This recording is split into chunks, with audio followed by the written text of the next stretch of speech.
Olá, sejam todos muito bem-vindos ao Backstage Podcast. Meu nome é Marcelo Luibeck e esse é meu programa de entrevistas. E a entrevistada de hoje é fisioterapeuta e mestre pela USP. Nas suas redes sociais, ela faz divulgação científica e produz um conteúdo muito legal sobre corrida, tudo baseado em evidências. Seja muito bem-vinda ao Backstage Podcast, Raquel Castanharo.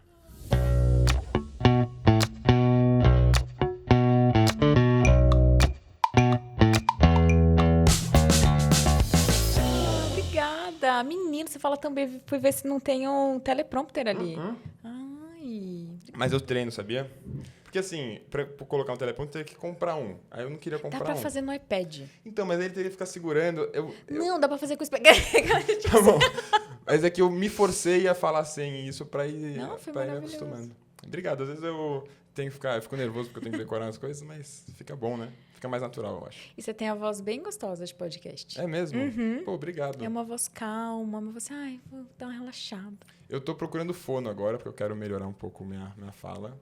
Mas eu fico feliz que você... Eu como umas letrinhas, às vezes, Aí eu sou muito amiga do Everaldo Marques, sabe? Uhum. Você é ridículo. É E ele fala, querida. Eu sou fãzaço dele.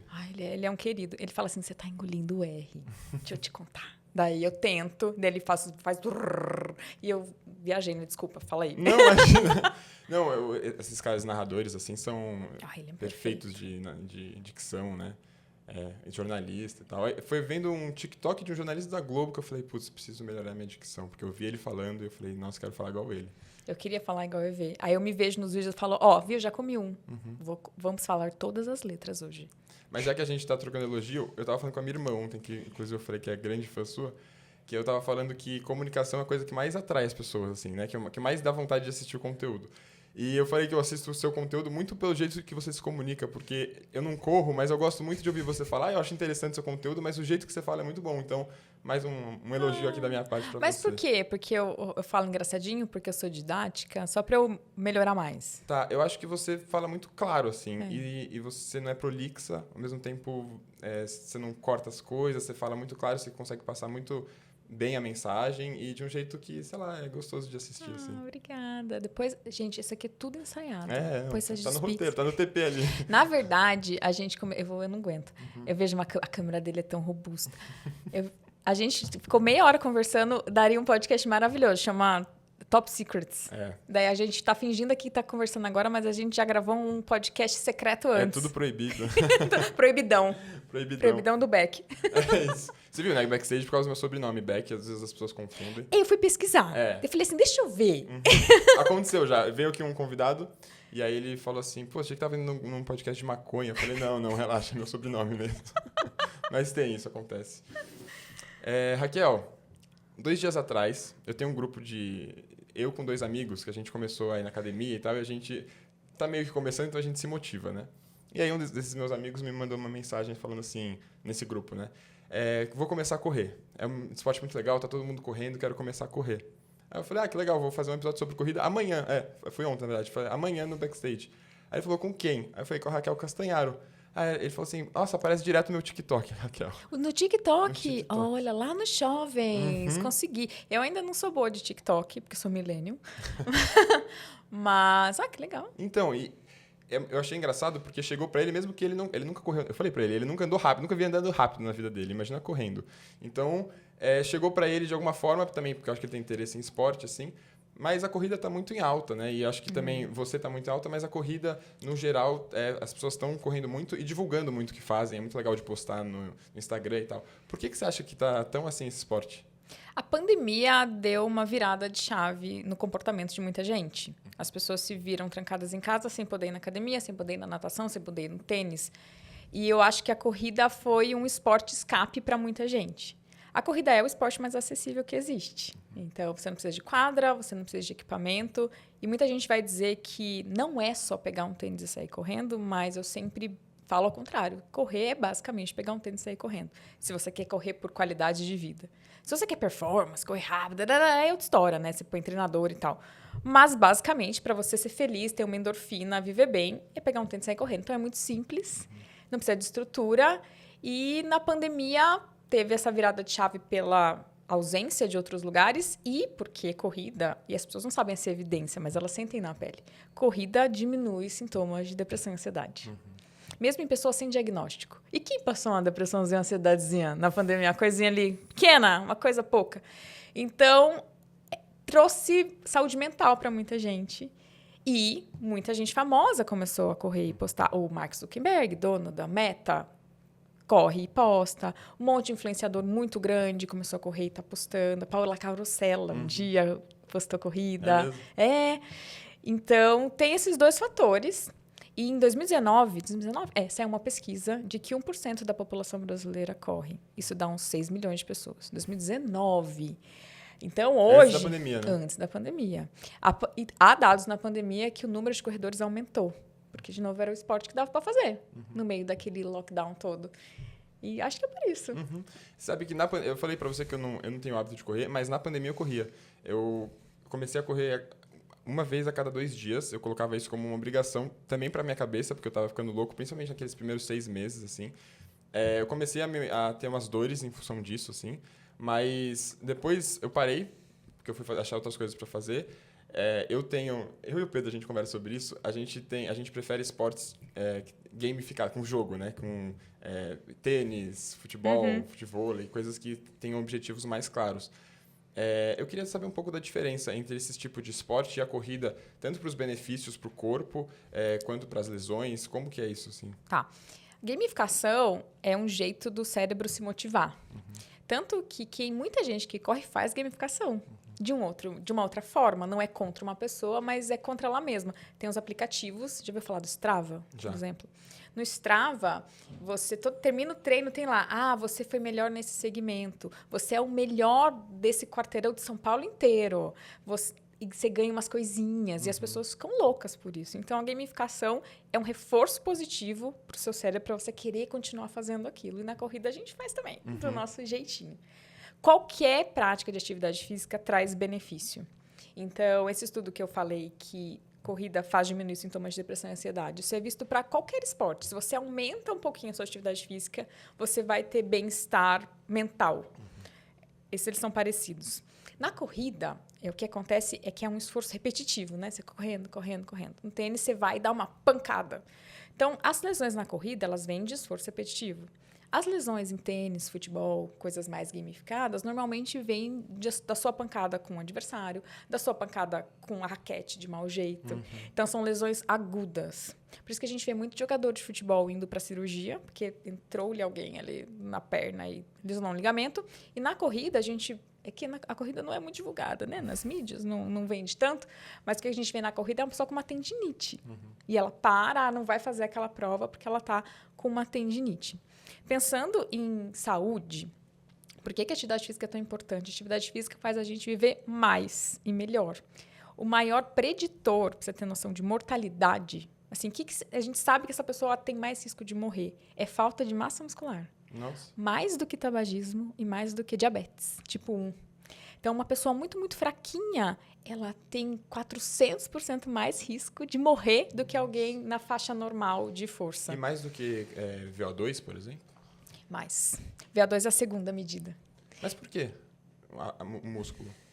Porque músculo te dá independência.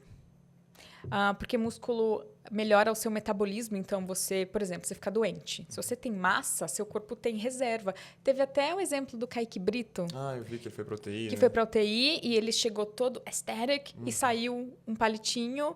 E eu não sei quem fez um vídeo muito... Foi a Mari Kruger. Maravilhosa. A Mari Kruger falou... Cara, é isso, ele tinha reserva muscular para viver. E aí, imagina você lá na faixa dos seus 60, pega uma doença, você tem reserva muscular, você vai ter independência, você vai conseguir se mexer mais, se mexendo mais, você vai manter seu VO2. Então, são as duas variáveis mais importantes, VO2 e massa muscular. VO2 é a segunda. Você consegue ganhar VO2 com vários esportes. Mas, por exemplo, num jogo de tênis, eu acho que vai ser menos eficiente para você ganhar um VO2 do que você fazer um treino de tiro na corrida. É o tipo de estímulo. Para ganhar VO2, para aumentar o VO2. VO2, para quem não sabe, é o quanto o seu... Deixa eu tentar explicar. Você falou que eu sou didática, mas você me intimidou agora. Vai sair tudo macaca. É quão rápido seu corpo consegue pegar o oxigênio do ar, mandar para o seu pulmão processa, manda para o músculo e o músculo usa como combustível. O VO2 é quão rápido o seu corpo consegue fazer isso. Consegue usar o oxigênio como combustível. Exatamente. E isso é treinável. A gente normalmente compara VO2 ao tamanho de um tanque de gasolina de um carro. Só que é um tanque que muda de tamanho. Você começa com um tanque pitiquinho e você consegue ir aumentando ele. Para você conseguir aumentar o seu VO2, você tem que fazer seu coração sofrer. Tecnicamente, a gente chama isso na corrida de treino onde o filho chora e a mãe não vê. Não, brincadeira. São treinos de tiro. Então, você, sei lá, corre 500 metros muito forte e descansa. Corre 1 quilômetro muito forte e descansa. O coração tem que dar uma sofrida. Se num jogo de tênis você fizer algo que o coração sofre, aumenta seu VO2. Mas se for aquele bate-bolinha, seria como um treino leve de corrida, onde você corre ali conversando, que a gente chama de trote-paquera. E isso é ótimo para a saúde, mas não aumenta seu VO2. Tá. Te dá mais resistência. Para aumentar o VO2, você tem que dar uma sentada no pau, entendeu? Tem que dar uma morrida, assim. É, tem que dar uma morrida. Você fala tudo, inclusive nas suas explicações, você sempre faz questão de falar sobre as evidências, sobre os estudos. Como que você entrou nesse mundo? Você foi apresentada a esse mundo das evidências na faculdade, depois da faculdade? Como que foi isso?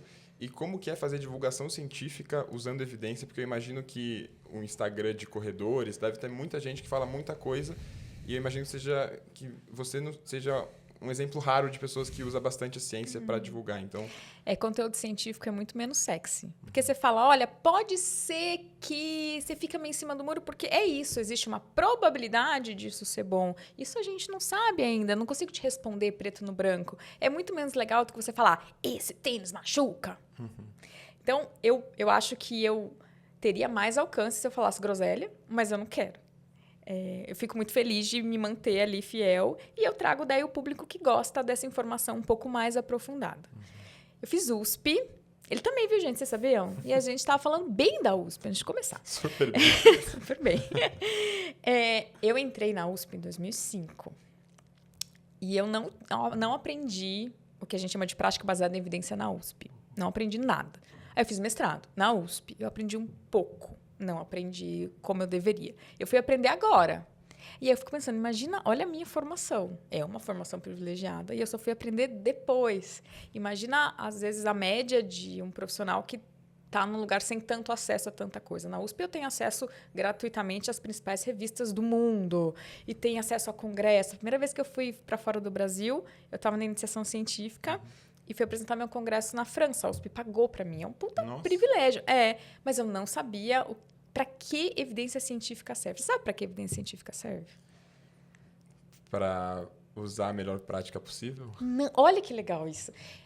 Eu acho que a gente tem tanta resistência à prática baseada em evidência, à evidência científica, a gente não entende. Por que a gente não entende? Vamos pronunciar as palavras. Porque a gente não entende para que ela serve. É assim. Você já leu Rápido e Devagar? Não. Ai, tem que ler. Maravilhoso. Rápido e Devagar é um livro do Daniel Kahneman, que é um prêmio Nobel.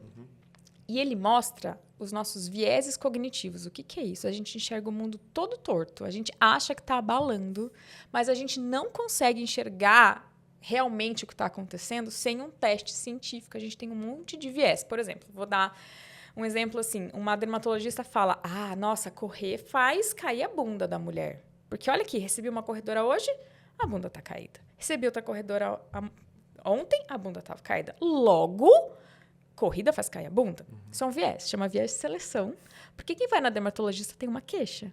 Será que a maioria das mulheres que correm realmente tem a bunda caída ou só quem vai na dermatologista? Provavelmente só quem vai na dermatologista, porque se não tivesse tudo ok, você não estaria lá, você estaria correndo feliz. E aí a gente faz essas conclusões baseadas nos nossos vieses. Por exemplo, muita gente tem medo de morrer de avião, porque quando cai um avião, puta mídia, aí você fica dias ouvindo aquilo, só que você tem muito mais chance de morrer mordido por um cachorro do que numa queda de avião. Isso se chama viés de disponibilidade. Fala avião, vem na sua cabeça o avião da Varig ali na Bandeirantes, sabe? Que parou tu. Você nem era nascido, eu querido. Eu lembro do Datan. Pode ser.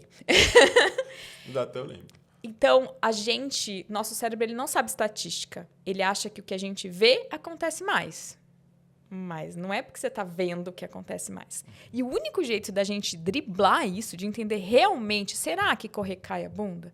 É a gente usando um método científico. Quando a gente vai pegar, e não vai ter esse viés de ser uma dermatologista, a gente vai pegar um monte de gente, essas pessoas vão ser homogêneas, e a gente vai testar, vai testar a bunda antes de correr, aí vai fazer correr, vai ver se caiu. Isso chama ensaio controlado aleatorizado. Que usa métodos para diminuir o risco de viés e diminuir o risco de erro aleatório. O que é erro aleatório? Chega uma pessoa assim, todo dia acontece na clínica, a pessoa vira assim, Raquel, eu machuquei o meu joelho direito e o meu pé direito. Tem alguma coisa do meu lado direito. Se você pegar, isso é aleatório, porque se você pegar uma moeda e jogar para cima, caiu o cara. Eu vou jogar para cima de novo. Caiu o cara. A moeda tá viciada? Você só jogou poucas vezes? Se eu jogar 1 milhão de vezes essa moeda, vai dar 50% do tempo cara, 50% do tempo coroa. Se essa pessoa tiver 1 milhão de lesões e for todas lá direito, eu vou falar, minha amiguinha, aí tem um problema. Mas provavelmente vai ser metade do lado direito e metade do lado esquerdo. É aleatório. Então, isso é um erro aleatório. Quando a gente olha para poucas pessoas, eu atendi 50 pessoas e todas estavam com a bunda caída. Meu amor, 50 não quer dizer que representa as 6 milhões do Brasil. A gente tem que pegar uma amostra grande para diminuir o risco de erro aleatório. Então, o que a ciência faz? Você entendeu o que é viés aleatório? A ciência testa de um jeito que diminui, não zera. É impossível. Zero risco de viés e de erro aleatório. É para isso que a ciência serve. E aí, diminuindo o risco de viés e de erro aleatório, você está mais perto da verdade do que se jogar a moeda só 2 vezes ou olhar só para quem vai no seu consultório de dermatologia. Entendeu? E a gente não aprende isso na escola. A gente aprende que... Nem na faculdade. A gente aprende que ciência... ciência é legal. Por que as pessoas falam, a ciência serve pra nada? Porque não entende... Tem que ler rápido e devagar. Eu falo... Tanto que o Daniel Kahneman, ele foi chamado para escrever um livro para crianças de escola. Ele é israelense. Das escolas de Israel. E não deu certo, no fim das contas. Não. Mas é uma coisa que a gente tinha que aprender... Porque isso vale para tudo. Vale para votar. Vale para... investir. Vou investir nesse carro ou em outra coisa. Para rede pública, investir em medicamento, em... Tudo. Qual tipo de tratamento vai dar. Mas aí eu fui aprender isso depois. Eu fiz 2 cursos de prática baseada em evidência, um com o Léo Costa e um com o Luiz Correia, que é um médico incrível. Nossa, o cara é um gênio, assim. Só que ele fala de um jeito zero atrativo. Você olha, todo mundo fala assim, não entendi nada do que ele falou. É que eu gosto de coisa cabeçuda.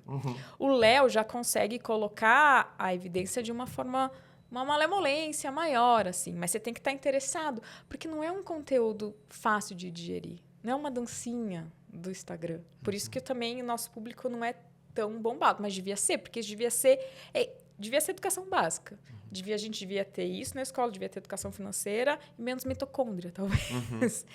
Então, eu aprendi lá, para responder sua pergunta brevemente, né? Eu aprendi depois. E como é, para mim, divulgar isso na internet, eu não sei, eu nunca fiz de outro jeito. Então, é muito legal, assim. Eu vejo que eu faço um bem para a sociedade dentro da minha capacidade, do meu tamanho. Eu gosto. Assim. Você vê alguma resistência nos seus pacientes e nos seus seguidores quando, por exemplo, você não dá uma resposta óbvia? Por exemplo, eu corro com uma pisada de tal modo e por isso eu não estou conseguindo resultado. E aí eles querem que você mude a pisada, você não muda, por exemplo. Você sente alguma resistência? Eu sentia no começo. E como eu trabalho com isso há muito tempo, eu fui encontrando ferramentas para driblar essa resistência. Se eu explicar para a pessoa, ela vai entender. Se eu falar, isso aí não importa, faz outra coisa. Ela fica, nossa, como assim? Mas eu invisto um tempo de consulta para explicar. Deixa eu te explicar. Se ela não entendeu, eu mostro foto. Eu tenho uma pastinha, chama referências. É um monte de corredor de elite fazendo tudo que ela acha que é errado. Isso aqui é o melhor do mundo. Tá fazendo o que você acha que não pode fazer. O Kipchoge, que hoje é o melhor corredor vivo. Você ficou sabendo? Que coisa triste. Ele bateu o recorde agora há pouco, né? O recorde era do Eliud Kipchoge. E aí o Kiptum quebrou o recorde e morreu meses depois. Acidente de carro, né? Coisa mais triste. Ele era um prodígio, assim. Então, o Kipchoge hoje é o melhor corredor vivo. O Kipchoge, quando ele corre, a pelve dele cai, que é uma coisa que se você se observar em foto, você vai ficar, ai meu Deus, a pelve dele cai. Mas é um viés. É um viés, é o mesmo viés de disponibilidade. Se você olhar o Instagram do Kipchoge, que não é ele que faz, né? É uma puta assessoria, ele é da Nike. Nenhuma foto ele tá com o pé no chão. Nenhuma. Todas ele tá com o pé no ar, porque daí você tá lindo numa foto com o pé no ar. Quando você tá com o pé no chão, você tá todo torto. Eu consegui uma foto dele com o pé no chão, porque um seguidor bateu a foto, postou nos stories. Tava numa prova real, tirou a foto e postou nos stories. Eu, essa foto não foi a mídia dele, não foi o assessor de imprensa dele que selecionou. E ele tá torto como todo mundo. Que mais que ele faz? Falam de correr com o braço paralelo ao tronco, já ouviu? Não. Só quem... falam assim, o braço tem que estar 90 graus paralelo ao tronco. Só quem corre assim é o Tom Cruise em Missão Impossível e o Mr. Bean, só. Uma pessoa normal corre cruzando o braço na frente do tronco e subindo. Daí eu mostro, olha, essa aqui é a recordista mundial da maratona. Ela tá cruzando o braço, do mesmo jeito que você tá falando que você não pode. Então, eu invisto um tempo para conversar. O que na área da saúde é um luxo. Muita gente sai da consulta na minha clínica falando assim, cara, a Raquel conversa com a gente. Imagina, isso devia ser o básico, né? Mas quando foi a última vez que você foi no profissional da saúde que ficou meia hora falando com você, 40 minutos falando com você? A pessoa senta na minha frente e fala assim, eu vou resumir minha história. Eu falo, não precisa, a gente tem muito tempo, pode falar, o que você quiser. Então, eu dou... Uma das coisas, uma parte importante do meu serviço é dar tempo para a pessoa. E aí, eu também consigo usar isso para explicar. Então, elas não ficam frustradas, não. E elas já me conhecem, né, da internet. Quem te procura já sabe, né? Mas, às vezes, vem alguém que não me conhece, que um médico indicou que não me conhece, aí é mais treta. Aí é bem mais tempo para convencer. Mas, assim, as pessoas são adultas. Eu expliquei. Ela não quis entender, tá tudo bem. Aí você pode ir fazer, sei lá, outra coisa em outro lugar, não tem problema. Você falou no começo que corrida é só colocar um tênis e sair para correr. Ixi, postei esses dias, menino, foi quase cancelado. Mas Tem muita gente que tem esses receios com corrida. Sim. Porque associa muito a lesão, porque às vezes acha que não tem o tênis certo, tem que comprar o tênis certo, começa a correr, aí se machuca, enfim. Corrida, de fato, é só colocar um tênis e correr. Existem tênis que são melhores que outros? Existe algo que se deve fazer para se preparar para começar a correr? Como que é? Tá. Você corre. Você corre? Corro. Você falou que não corria. Não, eu corro, assim... Eu já corri na vida. Lucas, você corre? E eu pratico... É o Pedro.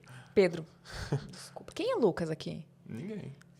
Desculpa. Pedro, você não corre? Eu corro em outros esportes. Tá. É isso que eu ia falar. Eu jogo futebol. Mas você corre. Com 2 aninhos, sua mãe te largou no quintal e você correu. Todo mundo com 2 aninhos, se você larga uma criança num quintal, ela corre. O que acontece se você larga uma criança de 2 anos dentro de uma piscina? Não, nada. Não, Ela afoga. Ela afoga. Correr tá no nosso DNA. A gente é feito para isso. A gente é feito para isso. Existe evidência arqueológica de que a gente sobreviveu correndo lá na época das cavernas. E aquela história, né? Evolui o mais adaptado. Evoluíram os Homo sapiens corredores. Porque eles caçavam assim. Correndo? Correndo. Atrás de um... Você nunca ouviu essa história? Não. Eu falo todo podcast, mas vou falar no seu. Tá bom. Depois você bota no Google, caça por persistência. É assim, a gente tem uma parada mágica no nosso corpo para conseguir correr, que é suar. Parece bobo, mas é o seguinte, o nosso corpo ele tem que ficar numa faixa de temperatura muito determinada. Por isso que febre é perigoso, porque a gente tem que ficar numa faixa de temperatura e o nosso cérebro, ele é muito preocupado com isso. Se você começar a esquentar demais ou esfriar demais, ou você morre, ou seu cérebro vai falar, não, deixa eu desmaiar essa pessoa aqui, para ela esfriar, ela tem que parar de se mexer. Quando a gente corre, nosso corpo vai esquentando. Eu tô zoando teu ganho, né? Não, pode ser. Às vezes eu olho aqui só pra ver o tempo. Quando a gente corre, o nosso corpo vai esquentando. Ele não pode esquentar. Só que a gente consegue ir se resfriando e mantendo a temperatura ideal através do suor. A gente vai correndo, vai suando e o corpo fica na temperatura ideal. Um bicho com pelo, que era o que a gente caçava lá nas cavernas, ele não consegue fazer isso. Seu cachorro, para ele se resfriar, ele tem que parar e pôr a linguinha para fora e fazer... E aí, o que acontecia lá nas cavernas? Você ia correndo atrás do bicho, o bicho esquentava e ele parava. Porque o cérebro dele é igual ao nosso, ele não pode esquentar. A prioridade para o cérebro é preciso manter a temperatura corporal. Está muito alta, ele não consegue resfriar, você vai parar, deitar para se resfriar. Aí você vai lá e mata com o seu suorzinho. Então, mesmo que o bicho fosse mais rápido, a gente é mais resistente. A gente é mais resistente. Você consegue pensar num bicho que consiga correr 42 km sem parar, que não seja o cavalo? Não. O Homo sapiens. Nós somos um dos melhores animais corredores de resistência da natureza. Nós não somos os mais rápidos, mas de resistência tá nós e o cavalo aqui, ó. Tem uma prova nos Estados Unidos, que é homem contra cavalo. E acho que em 3 edições o homem ganhou. Nossa. Sim, a gente... De resistência. De resistência, de correr sem parar. Tem provas de 100 quilômetros. A gente é muito... Nós somos feitos para correr. E a gente tem um monte de estrutura no nosso corpo que evolutivamente foi feita para correr. Tipo a girafa, que tem o pescoço grande, sei lá, para comer a folha. A gente tem o glúteo grande para correr. A gente tem o dedo pequeno para correr. A gente tem a panturrilha maior para correr. Quando a gente se compara, nossos primos mais próximos de DNA são chimpanzés. Nosso glúteo maior, nosso dedo é menor, nossa panturrilha maior, tudo para correr. Então, é uma atividade inata. Está no nosso DNA. Né? A gente é um bicho que corre. Então, assim, esse medo ele é um pouco infundado, cultural. E por que as pessoas se machucam? Porque lá nas cavernas, a gente não ficava o dia inteiro em reunião no Google Meets e aí saía para correr. Existe também evidência de que as tribos eram nômades, então eles se deslocavam mais ou menos 20 quilômetros por dia. O que a gente faz hoje? A gente senta no computador, com tênis, o pé nunca faz nada, e daí a gente sai correr. Nosso corpo foi feito para ficar o dia inteiro andando, descalço. Então, o pé se adaptava ao ambiente, o pé era muito forte, e aí a gente conseguia correr. Então, hoje, tem que ter uma adaptação. Você sair do sedentarismo e correr, maravilhoso, maravilhoso, faça. Só que tem que entender que o corpo vai demorar um tempinho para pegar no tranco. E se você der esse tempo, se você for subindo gradativamente, vai dar tudo certo. Uma das principais coisas relacionadas à lesão em iniciantes é o que a gente chama de too much, too soon, que a pessoa foi com muita sede ao pote. Iniciantes se machucam mais do que experientes. É mesmo? Mesmo os experientes correndo mais. Mesmo a nível profissional, assim? Não. A nível recreacional, Tá. corredores experientes se machucam menos, mesmo com a quilometragem maior, porque ele já tem a manha e porque o corpo já está mais adaptado. Não tá. Tudo que você for fazendo gradativamente tende a dar certo. Tudo que você faz brusco. Tô aqui no computador sedentário, vou começar a correr. Vou correr 5 km no fim de semana. Vai dar pau. Sua panturrilha não está acostumada, sua canela não está acostumada. Se você for aos pouquinhos, seu osso vai se acostumando, sua panturrilha vai se acostumando, você vai correr 5 km, se você quiser. Se você assim quiser, né? Entendeu? E é saudável correr esse nível de, sei lá, 42 quilômetros, por exemplo? É um corredor amador, né? Que consegue, que se preparou para isso. Faz bem para o corpo?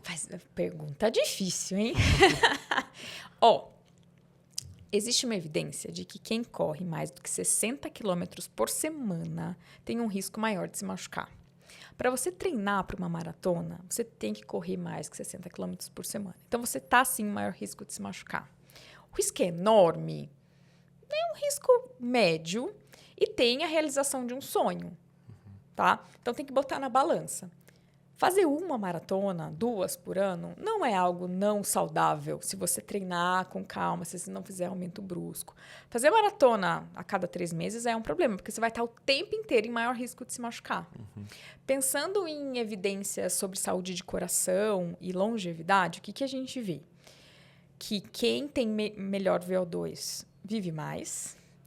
E isso não tem um limite, não é assim, não, então a galera que é profissional tem um VO2 gigante já não tem mais benefício. A gente vê que é uma coisa contínua, sabe? Quanto mais, melhor. Quanto mais, melhor. Mas tem a questão de quanto o joelho aguenta. Sobre lesão, muita gente fala de, correr vai acabar com o joelho. Quando a gente acabar com o joelho, o nome bonito é artrose, tá? Corredor não tem mais artrose do que quem não corre. Aliás, o pior fator de risco para artrose, para desgaste no joelho, é sedentarismo, não é corrida. Tem estudos que acompanharam corredores por 10 anos ou mais. Não, o 10 é o maior. Por mais ou menos 10 anos e viram que corrida não piorou o desgaste do joelho dessas pessoas. O que piora é sedentarismo. Mas isso para corredores amadores. Para elite, aí o joelho da elite é mais problemático. Mas elite é quem vive de corrida financeiramente. Então, é o Kipchoge, aquele cara que morreu. Um corredor recreacional que corra, uma maratona de vez em quando, sim, e faz um treino legal, eu não posso dizer que não é saudável. Eu não tenho evidência para isso, sabe? Nossa, isso é bastante surpreendente para mim, na verdade. Porque inclusive, eu recebi perguntas disso. Eu vou até falar o nome para as pessoas. A Laura Barcelos, ela perguntou: é verdade que quem corre muito quando jovem vai ter problemas nas articulações, principalmente joelhos, quando mais velho? Porque ela tem 23 anos, ama correr, mas ela já sente dor no joelho às vezes, mesmo fazendo musculação. E ela se preocupa como ela vai estar lá na frente. Então, tem essa ideia, né, de que vai desgastando o joelho aos poucos. Olha aí o viés. Deixa eu te falar, Laura, tem um monte de gente de 23 anos que não corre, que tem dor no joelho também. E aí? Como é que a gente sabe se corrida machuca ou não? Isso é um viés, a gente tem que testar, a gente tem que olhar para um monte de gente que não corre, para um monte de gente que corre, comparar. Deixa eu ver se quem corre realmente tem o joelho pior. E todas as evidências até hoje mostram que não. Que coisa isso? É muito contra-intuitivo, né? Porque o nosso corpo, ele foi feito para se movimentar. Você já ouviu falar do conceito de antifragilidade? Não. É do Nassim Taleb. Uma coisa frágil, vamos pensar nessa caneca aqui. Uma coisa frágil, se eu bato nela, ela quebra, tá? Uma coisa resistente, vamos imaginar que essa caneca é de aço. Eu bato nela, ela não muda. Não acontece nada, né? Uma coisa antifrágil, quando eu bato, ela fica mais forte. Tá. O nosso corpo é antifrágil. Todo sistema complexo é antifrágil. Nosso corpo é um sistema complexo, né? Muita coisa acontecendo ao mesmo tempo, uma birutice. Então, a gente tem que bater, entre aspas, nele, para ele ficar mais forte. Se a gente, eu vou proteger, eu vou deixar meu joelho bem quietinho, minha coluna bem quietinha aqui, que eu tenho 20 anos, para quando eu chegar nos 80, tá tudo bem bonitinho. Vai estar pior. Porque para seu joelho ficar forte, para sua coluna ficar forte, você tem que bater nela. Porque a gente é antifrágil. Isso é musculação, isso é corrida? Tudo. Atividade física. Musculação, atividade física. O que você quiser fazer para se mexer. É claro que tem um limite. Se eu jogar um corpo do 16º andar, ele vai quebrar também. E aí, o segredo é encontrar esse limite. Puxa, mas os corredores de elite têm o joelho desgastado. Eles passaram desse limite do bater. Mas se você se manter num limite saudável desse, entre aspas, bater, você só vai ter benefício. Pode ver idosos que fazem atividade física, que fazem musculação, que pegam peso, são muito mais saudáveis que idosos que estão na cama com a coluna protegidinha. Aí você vê um idoso pegando uma barra ali na academia, fazendo um agachamento com uma barra nas costas. Alguém conservador, alguém que não está atualizado em ciência, vai falar: não, vai machucar suas costas, não pode, vai fazer hidroginástica. E ao contrário, essa pessoa está batendo na medida certa na coluna, ela vai ficar mais forte, ele vai ser muito mais saudável que o idoso que só faz hidroginástica. A minha irmã é engraçada. Ela vira, às vezes a gente vai na academia junto, às vezes, aí ela faz uns agachamentos, aí ela fala assim: esse agachamento é para quando eu tiver 80 anos e quiser levantar da cama. Então, quanto Bonitinha. antes... Ela sempre fala isso. Sei lá, pegar os netos no colo, mas assim, eu falo, não precisa pensar tão lá na frente, pode pensar mais aqui. Quanto antes começar, melhor, né? Sim, porque a gente... Que você é homem é mais fácil, mas uma mulher, na menopausa, para ela ganhar músculo é muito mais difícil. O homem também, depois dos 50 anos, a ladeira começa a ir para baixo. A gente vai perder, na velhice, aproximadamente 8 quilos de músculo. É muita coisa. Se você tem uma reserva, você perde menos e vai sobrar mais. Então, parece que quem tem uma reserva vai perder 4 quilos, não 8. E ele já vai ter começado de um montante maior. Você ganhar massa na velhice é muito difícil, muito. Seu corpo já não está produzindo mais nada, ele está acabando com tudo. E aí tem uns exemplos muito legais num livro que eu li do Peter Attia, que ele fala assim: tá bom, você tem 75 anos, você quer viajar. Você vai conseguir colocar sua mala no bagageiro? Você vai conseguir levantar 10 quilos em cima da sua cabeça? Você vai conseguir pegar um neto de 15 quilos do chão? Se você não construir agora, depois é difícil. É melhor do que nunca começar, mas tem que construir agora, sim. Principalmente massa. Outra pessoa que me mandou pergunta foi minha mãe. Ela tem 60 a mais. Família Beck. Não, a família Beck. Minha mãe é Lui. Oi, Lui. Lui Beck. Ela perguntou também de pessoas 60 a mais que querem correr, porque ela tem 60 a mais com desgaste na cartilagem do joelho. E ela quer saber se ela pode voltar a correr. Bonitinho. Se a gente pegar Lui... Lui Beck, eu dos dois. Se a gente for agora no Parque Ibirapuera, pegar 100 pessoas de 60 anos, todo mundo correndo, todo mundo feliz, ninguém tem dor no joelho, tá todo mundo alegremente correndo. Fizer ressonância magnética nessas 100 pessoas, aproximadamente 70% delas vai ter desgaste no joelho. É mesmo? Ter uma imagem, ter na imagem, na ressonância, um desgaste no joelho, quer dizer nada, quer dizer que você está vivendo. Do mesmo jeito que a gente perde colágeno da testa, você não, né, jovem? Já tô perdendo, deixa eu ver.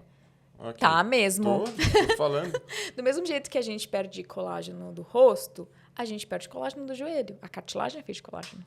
Então, assim, a gente brinca na área da saúde. Só não tem condromalácia quem nunca fez exame. Só não tem desgaste no joelho quem nunca fez exame. Condromalácia é desgaste. É desgaste no joelho. Se você tem dor, é outra história. Mas se só você fez um exame uma vez e deu desgaste, vai dar mesmo. Eu acho que ela tem dor e aí o que ela faz hoje é fortalecimento Perfeito. para conseguir andar Perfeito. e fazer as coisas dela. A corrida não vai piorar o desgaste, até onde a gente saiba. A corrida vai deixar ela com um envelhecimento mais saudável, só vai trazer benefício. É claro que ela tem que ouvir o corpo dela. O que acontece na corrida é que a pessoa começa a correr e é gostoso. O bichinho da corrida, ele pica, e você quer correr mais e mais e mais, aí você passa do seu limite. É aquele bater no corpo mais do que ele aguenta. Mas o corpo, ele dá sinais, a gente ignora. Você fala assim, ai, tô com dor na canela, mas vai passar. Eu vou dar aqui mais 5 tiros de 1000 metros, vai passar. Não vai passar. Você tem que ouvir. Então, se ela ouvir o corpo dela e ir com calma, só vai ter benefício, não vai piorar o desgaste. E ela vai ter menos dor. É antifrágil, é contraintuitivo. Eu atendi um paciente ontem, ele não agacha há 10 anos. Porque ele morre de dor, só que assim, ele não vive. Quem não agacha, não vive. A gente agacha o tempo inteiro. A gente agacha para ir no banheiro, a gente agacha para pegar a compra do chão. E eu falei assim, você faz agachamentos na academia? Ele, não, jamais dói. Daí eu expliquei, falei, olha, você está num ciclo vicioso que é assim, você está com dor. Aí você limita o movimento. Limitando o movimento, seu joelho vai ficar menos condicionado a fazer agachamento. Aí você vai ter mais dor. Tendo mais dor, você vai limitar mais. E entra nesse ciclo que tem um nome bonito de ciclo de medo e evitação, que é muito comum em quem tem dor há muito tempo, que eu chamo carinhosamente de ciclo da meleca. Como é que você sai do ciclo da meleca? Agachando. É o único jeito. E com calma, vamos começar assim, 5 graus sem peso. Na próxima semana, a gente vai para 30 graus. Na próxima semana, vamos pôr 2 quilinhos. E a gente vai construindo. O corpo, ele é muito... É tipo um Lego. A gente vai construindo essas capacidades. A gente normalmente não consegue quando a gente quer fazer rápido demais. E essa velocidade, ela é pessoal. Então, talvez, para esse... Eu já atendi paciente que em 5 semanas não estava sem agachar há 10 anos, conseguiu agachar. Talvez para ele, que dorme pouco, que é estressado de trabalho, vai demorar 3 meses. E não tem uma regra. O corpo da pessoa diz. O que eu ensino muito é a pessoa ouvir o que o corpo dela está falando para ela. Eu achei interessante que você fala assim, até onde a gente sabe, né? Que isso tem muito a ver com evidência. Né? Ao mesmo tempo, eu já ouvi você falando que tem pouco tempo de evidência científica construída na fisioterapia. Muito pouco. E você está fazendo um doutorado que vai ser uma revisão Cochrane de lesão na corrida? É isso? Eu não estou matriculada ainda. Tá. Cochrane, você sabe o que é Cochrane? Então, eu achava, até você postar, que era uma instituição que fazia essas revisões e aí sempre que é o mais puro que tem da evidência científica. É o puro creme da evidência. É isso. Só que eu achava que, por exemplo, você não poderia fazer uma revisão Cochrane. Exatamente. Olha, agora eu vou me gabar. Você não pode dar uma revisão Cochrane, você tem que ser convidado. Entendi. E aí, a Cochrane convidou o Luiz Espanhol, que é um cara genial. E o Luiz Espanhol, eu já tinha falado para ele, Luiz, eu só vou fazer doutorado um dia se for com você, porque eu acho ele um cara incrível. E ele já tinha me chamado várias vezes para fazer doutorado, eu sempre disse não. Porque eu tenho 2 filhos, 2 empresas. Eu falo, não. Aí quando ele falou, Raquel, fui convidada para fazer uma revisão Cochrane. Você quer tocar ela? Você é a primeira autora? Eu falei, puta, aí não dá para negar, entendeu? É tipo você ser convidado para ir, sei lá, no programa do Jô naquela época. Não tem como, é muito legal. Deu, tá bom, vai, eu vou fazer. Então explica o que é a revisão Cochrane. Revisão Cochrane é isso, é uma instituição. Quando eles começaram, eles têm uma história muito legal. Depois eu te mando o podcast. Você já ouviu o podcast do Freakonomics? Ai, maravilhoso. E contam como é que começou a Cochrane. Eu acho que foi numa crise de um monte de criança morrendo nos Estados Unidos por alguma coisa. Eles falaram, não, as crianças estão tudo morrendo, a gente aqui fazendo umas coisas nada a ver, a gente tem que se basear em evidência. Porque chega uma hora, se você não se baseia em evidência, as pessoas morrem. Então, aí eles se organizaram para fazer essa evidência muito boa, é muito rigoroso. E você tem que ser convidado para fazer, mas eles que mandam. Ontem eu fiquei trabalhando, aí eu tive 3 ideias, e assim, legal, vamos ver se a Cochrane aceita. Entendi. A sua ideia é maravilhosa. E aí são revisões. Revisão é assim, a gente pega tudo que tem de determinado tema, tudo, e analisa e fala, o que a gente sabe até hoje é isso aqui tem boa evidência, pode usar nos seus pacientes, isso aqui é uma evidência média, pensa bem, Isso aqui não tem evidência. Para de fazer ou começa a fazer pesquisa sobre isso, porque vocês estão fazendo sem ter evidência que funciona, tá? Eu não estou matriculada ainda no doutorado, mas eu já comecei a fazer a revisão. O Luiz acabou de conseguir uma cadeira na USP, ele era diretor da universidade, ele foi para a USP, então ele ainda está nesse processo burocrático de entrar lá e tal, mas vai rolar isso aí. E é sobre prevenção de lesões, é Prevenção de lesão na corrida. Eu vou fazer uma revisão sobre o que tem de evidência em prevenção de lesão na corrida. Então, você vai ler muitos estudos que provavelmente não... Você perguntou se era jovem, né? É verdade, essa foi a pergunta. Você falou, a fisioterapia é muito jovem, né? Isso, que tem pouca evidência, e aí eu emendei falando... Às vezes eu faço um monte de perguntas junto. Eu emendei falando do seu doutorado. Mas é muito comum na ciência que as evidências vão se atualizando e você vai mudando a prática que você fazia há tempos atrás. Em algo que é tão jovem, assim, né? São 10 anos de evidência, você falou? Não são 10 anos de evidência boa, 15. Tinha umas evidências muito pouco mesmo. Muito pouco em relação à cardiologia, à oncologia. A fisioterapia é uma área muito nova. Tem países que nem tem. Na França não existe fisioterapia. É mesmo? A França é toda zoada em... eu morei lá um tempo. Fiz esse intercâmbio lá. Onde você morou? Em Lyon. Legal. O sistema de saúde lá é meio esquisito. Entendi. Mas é muito comum ter que mudar algo que você fazia antes ou ter que se atualizar. E é isso que vai diferenciando algumas pessoas também. Algumas pessoas gostam de ficar atreladas àquilo que elas aprenderam há 15 anos atrás, por exemplo. Na fisioterapia, o que acontece é o seguinte. Não tinha evidência. Vamos falar de kinesiotaping. Sabe aquela fitinha colorida? Aquilo para... O que aconteceu? Na Olimpíada de Atenas, eu acho. Nossa, sim, eu lembro bem que eu já usei isso. Todo mundo já pôs. Olha que genial o dono das fitinhas. Ele foi para todas as confederações na Olimpíada e deu para todo mundo. Ensinou os fisioterapeutas a usar e falou, é maravilhoso. Aí, de repente, vê o medalhista olímpico com aquela fitinha, você quer pôr também. Então, na fisio acontece isso. Aparece uma técnica, aí vão testar se funciona. Então, apareceu lá em Atenas, aí vão testar se funciona. A gente vê hoje que não funciona. Não, nada? De kinésio, parece que agora está sendo evidência de que funciona para diminuir edema. Mas só, para dor, não funciona. Só que primeiro foi lançado, depois foram estudar. E tem uma evidência muito interessante que é algo que a gente sabe em evidência científica demora 17 anos para viralizar entre os profissionais que não trabalham na academia, que não estão atualizados. Demora 17 anos. A gente sabe que alongamento não previne lesão há 20 anos. Agora as pessoas estão se ligando sobre isso. Alongamento não previne lesão. Ele tá com o olho arregalado, assim. É porque eu me alongo muito. Não, pode alongar, mas assim... É inútil? Se você não tem nenhum encurtamento, é inútil. Acabei de gastar 3 anos da Você minha gosta? Não, mas se você gosta, é um momento de bem-estar. É que eu faço pilates. E aí no tudo pilates bem, tem muito isso. Mas é um momento de bem-estar. Então... É assim, surge, aí depois a gente testa. Diferente da medicina que tem que passar por fases, né? Fazer um remédio. Você não pode botar o remédio à venda e depois testar. Mas tem coisas na medicina que ainda é assim, por exemplo, terapia por onda de choque. Primeiro começou e tem muito indústria, né? Aí as máquinas que vendem isso. Vende para todo mundo começa a fazer. Aí a gente vai ver se funciona. Você falou aqueles choquinhos? Aquele choque que dói. Não, esse não fiz. Esse chama terapia por onda de choque. Primeiro viraliza, primeiro é botado no mundo, depois a gente vai ver se funciona. Alegria. E aí, depois que a gente vê se funciona ou não, demora 17 anos para essa informação científica chegar em todo mundo. É um probleminha. Enquanto isso, muita gente usa coisas que não têm evidência, que chega muito mais rápido. Sim. Você falou do choquinhos, agora eu fiquei curioso, porque eu já fiz muito... Eu já tive muito problema no joelho quando eu era mais novo. Tá. Eu já fiz muito choquinho. Aqueles... TENS. Ajuda? O TENS, ele tem uma ação de analgésico. Então, ele funciona como um analgésico. Agora, ele não trata todo o problema em si. Ele é uma ferramenta. Hoje, na fisioterapia, a gente tem uma regrinha de ouro, vou colocar entre aspas assim, que é, para a maioria das coisas, o principal tratamento são terapias ativas. É você que faz. Você faz o fortalecimento. Você melhora seu treinamento. Você melhora seu sono. Terapias passivas é alguém vem em você e cola um trequinho. Alguém vem em você e faz uma massagem. Terapias passivas são sempre secundárias. Então, elas podem ser usadas, elas têm seu papel, mas elas não podem ser usadas sozinhas. E, infelizmente, ainda acontece isso. Entendi.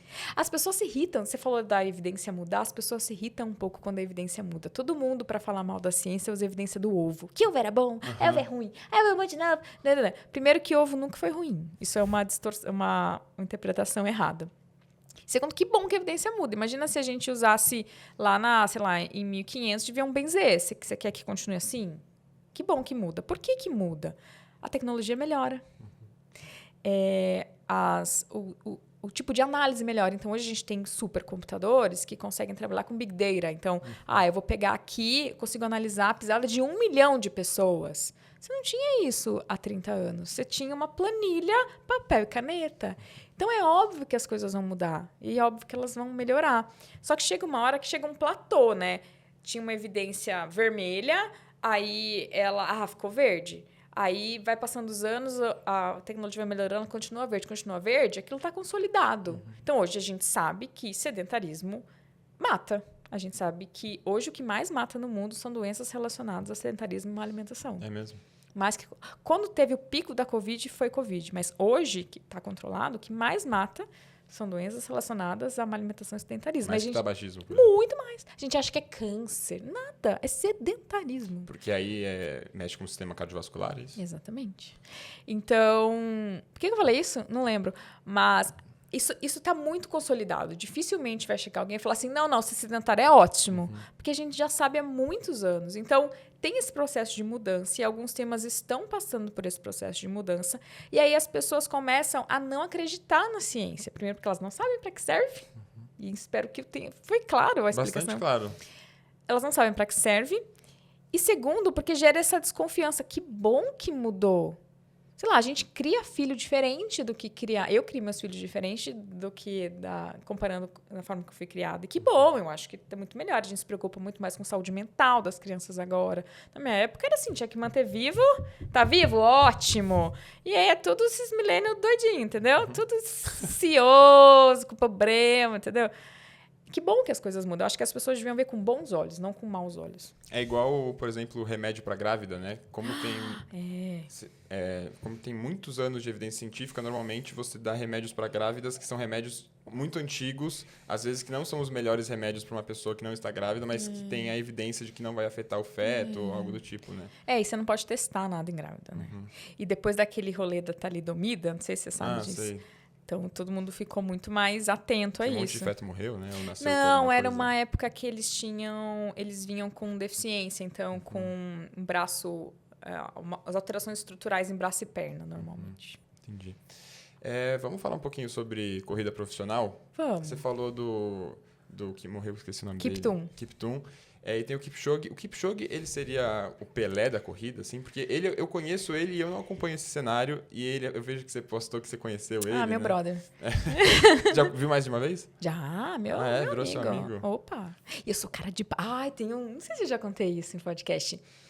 Eu sou cara de pau. Porque eu já tenho, não é? Aí eu fiz uma entrevista com o Kipchoge em Boston. E ele gostou. E aí ele repostou, a equipe, né? E eu falei, meu Deus, vai repostar o Kipchoge. E aí eu comecei a trocar ideia com o treinador dele, querido. E eu falei, vamos tirar uma foto? E ele me pegou no colo. Tirou uma foto, cara, super legal. Aí eu encontrei de novo eles em outra prova. E eu encontrei, oi, Patrick. Patrick é o treinador dele. Oi, Patrick. Lembra de mim? Ele, claro, lembro de você. Brasil. Ele adora. É bom que brasileiro chega com uma ginga, né? brasileiro. Lembro de você. E aí ia ter um evento à noite, que era uma palestra do Patrick. Eu falei assim, Patrick, viu? Assim, será que eu não podia jantar com vocês? Tipo, sem câmera. Vou sem câmera. Tira a câmera, só pra jantar. Eu sei que você vai estar lá, eu vou estar lá. E aí ele virou assim, quem cuida da minha agenda é ela. Fala com ela. Aí eu, tá bom. Aí eu fui, cara, é tipo a assessora da NN Running. Tipo, a chefe do negócio. Deu, oi, tudo bem? Então, queria jantar com vocês. Ela, me passa seu telefone. Deu, vai. Respondeu, cara. E foi? Não, mas respondeu. Ela falou assim, ótimo. olha, tá super apertada a agenda. A gente vai comer meia hora. Não tem muito... vai comer em qualquer lugar, assim. Desculpa. Mano, só dela responder. Então, já vi o Kip 2 vezes. Não, 3. Aí eu fui numa eu era do time da Corus, que é uma marca de relógio que patrocina o time dele. E aí, eles fizeram uma reuniãozinha. Tinha o Kipchoge mais 3 pessoas, e uma delas era eu. É mesmo? Foi demais. E aí, tinha fotógrafo profissional. Nossa, incrível, assim. Foi muito legal. Meu brother. Mas o que você perguntou dele mesmo? Não, porque eu tava querendo saber sobre se ele é o corredores Pelé. profissionais.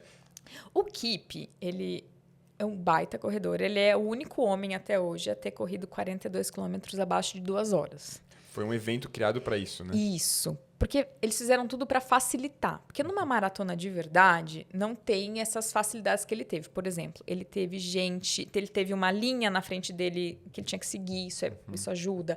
Ele tinha pacers, que são pessoas que puxam ele, né? Vamos, cara. E esses pacers eram sendo trocados, porque ninguém aguenta. E isso não existe numa prova oficial.